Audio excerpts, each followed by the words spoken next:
ఇక BRS party నాయకులు ఈరోజు సిద్దిపేటలో మీడియా సమావేశం నిర్వహించారు. ఎర్రోల శ్రీనివాస్ అరెస్టుని తీవ్రంగా ఖండించారు. రేవంత్ రెడ్డి ప్రభుత్వం పూర్తిగా అప్రజాస్వామికంగా వ్యవహరిస్తున్నదని, ప్రభుత్వానికి వ్యతిరేకంగా మాట్లాడిన వాళ్ళను అరెస్ట్ చేసి జైళ్లకు పంపుతున్నదని చెప్పి వాళ్ళు విమర్శించారు. ఈ పాలనకు వ్యతిరేకంగా పెద్ద ఎత్తున పోరాటం చేస్తామన్నారు. ఇక సిద్దిపేట మండలం పుల్లూరు లక్ష్మీ నరసింహస్వామి క్షేత్రంలో ఈరోజు స్వాతి నక్షత్ర ఉత్సవం అత్యంత వైభవంగా జరిగింది.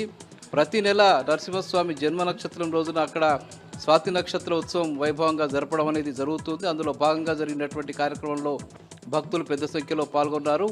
నవకలశ అభిషేకము, సుదర్శన నారసింహ హోమము అత్యంత వైభవంగా నిర్వహించారు. ఇక సంగారెడ్డి జిల్లా వార్తలు వచ్చేసరికి సంగారెడ్డి జిల్లాలోని మంజీరా బ్యారేజ్ వద్ద ఉన్నటువంటి మొసళ్ల పునరుత్పత్తి కేంద్రం నుంచి 4 మొసళ్ళని నదిలో వదిలిపెట్టారు ఎఫ్ఆర్ఎస్ అధికారులు. ముఖ్యంగా ఫారెస్ట్కు సంబంధించిన అధికారులు గత కొంతకాలంగా పునరుత్పత్తి కేంద్రాన్ని నడుపుతున్నారు.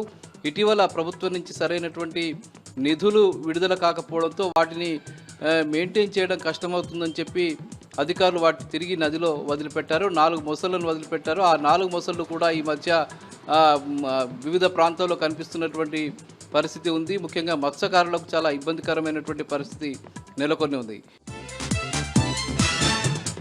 ఇక సంగారెడ్డి జిల్లా జహీరాబాద్లో ఈరోజు దళిత సంఘాల ఆధ్వర్యంలో పెద్ద ఎత్తున ర్యాలీ నిర్వహించారు. ముఖ్యంగా కేంద్ర హోంమంత్రి అమిత్ షా అంబేద్కర్పై చేసినటువంటి అనుచిత వ్యాఖ్యలకు నిరసనగా దళిత సంఘాల ఆధ్వర్యంలో, ప్రజా సంఘాల ఆధ్వర్యంలో పెద్ద ఎత్తున ర్యాలీ నిర్వహించారు.